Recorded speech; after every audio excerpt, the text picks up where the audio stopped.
Bon bah tu peux reprendre ton pouf.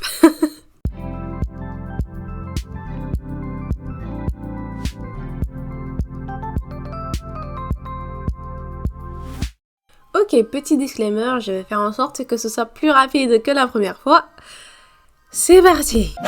Cette vidéo est uniquement à propos de la saison 1 de Arcane, pas de spoiler, pas de référence, pas de rien du tout à propos de la saison 2. Et tout ce que je dis, c'est basé uniquement sur des notes et des enregistrements audio que j'ai pris avant de regarder la saison 2. Donc de toute façon, si je dis quoi que ce soit qui te rappelle la saison 2, c'est sûrement juste basé sur des spéculations ou des théories à l'époque, ou bien des pures coïncidences.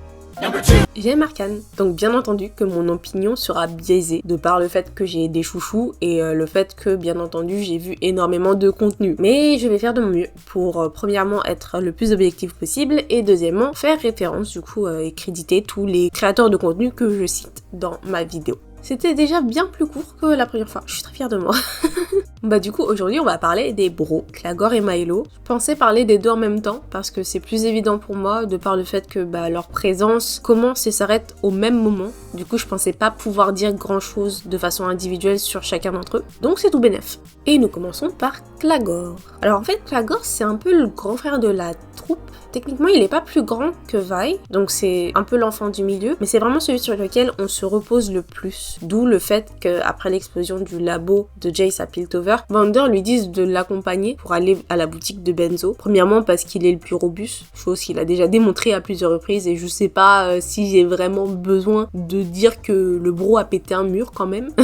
Mais également je pense parce qu'il est le plus fiable des trois. Et quand je dis les trois, je parle bien évidemment de Powder, Mylo et Clagor. Au sein du groupe en fait j'ai l'impression qu'il serait plus la voix de la prudence et de la raison. Et d'ailleurs c'est pour ça qu'il va questionner Vi avant le cambriolage en lui disant est-ce que t'es sûr de ton plan, est-ce que t'es sûr que ça vaut le coup, etc. Ou même que ce sera lui qui va aussi questionner Echo sur la provenance du tuyau qu'il leur a filé par rapport justement à l'atelier de Jace. Et d'ailleurs en parlant d'Echo, on peut dire que sur le point de vue relationnel, c'est le seul enfant, à part Vi et Powder dans une moindre mesure, qu'on a directement vu interagir avec Echo parmi la petite troupe. Et je pense pouvoir dire que c'est sûrement l'un des membres du groupe dont il est le plus proche. Ou du moins Echo est plus proche de Clagor qu'il ne l'est de Mylo, selon mon humble opinion. Et ça, j'aime bien l'appuyer de par le fait que, en dehors d'Arcane, il y a d'autres contenus autour de League of Legends, d'autres univers alternatifs, etc., qui incluent Clagor, et ils sont tous en rapport avec Echo. Si on regarde bien, et oui, je vais aller sur ce terrain-là, en 2022, il y a eu une extension de la lignée des Star Guardians, et ils ont rajouté Echo dans la line-up. Et petit spoiler par rapport à son histoire dans cet univers, non seulement Clagor y existe, mais il est l'ami d'Echo, et il a un rôle central par rapport à sa propre évolution personnelle et ses motivations. Et d'ailleurs, un autre fun fact, bien avant que Arcane n'existe, et bien avant que les créateurs ne décident de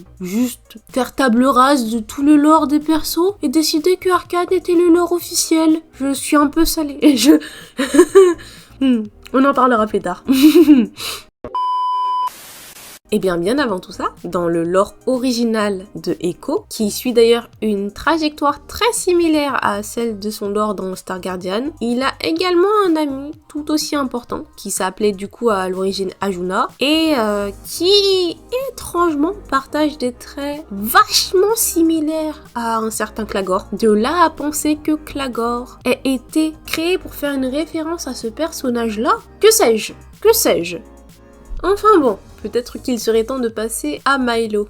En fait, ce qui est marrant avec Mylo, c'est que si Clagor a le rôle un peu du grand frère et a plus de responsabilités et qu'on lui accorde plus de confiance, et à contrario, Mylo, c'est vraiment l'enfant du milieu. Il essaie constamment de se prouver aux autres du fait qu'il se la pète un peu en disant qu'ils ont ramené un gros butin aux petites frappes de la rue, qu'il l'ouvre assez facilement, même quand les pacifieurs viennent le fouiller. Il harcèle et embête Powder et en fait, il en a sûrement marre d'avoir la petite Benjamine un peu empotée dans les pattes, malgré le fait que, quand on regarde bien, il est pas tellement plus fort qu'elle. Si ce n'est en crochetage, il n'y a pas de domaine vraiment dans lequel il soit meilleur que les autres. D'ailleurs, il est même plutôt craintif. La preuve, quand il sursaute dès que Powder apparaît derrière lui, il perd son sang-froid assez rapidement dans des situations de tension, comme par exemple quand il devait crocheter les menottes de Vander. Il a un tempérament à foncer la tête la première un peu tête brûlée, qui amène à pas mal de faiblesses. Et d'ailleurs, des faiblesses qu'il saurait pas forcément reconnaître et qu'il pousse justement dans ce côté un peu persécuteur persécuteur, peut-être à cause de son ego justement. Et d'ailleurs en parlant de ce côté persécuteur, sur le long terme, il aura un très gros effet sur Powder. Enfin, c'est pas une surprise le fait que Milo ait une si grosse influence sur Powder. Même dans sa mort, son fantôme reste celui qui la persécute le plus pendant ses hallucinations quand elle devient Jinx. Ce qui témoigne clairement de l'impact de ses commentaires sur elle. D'ailleurs,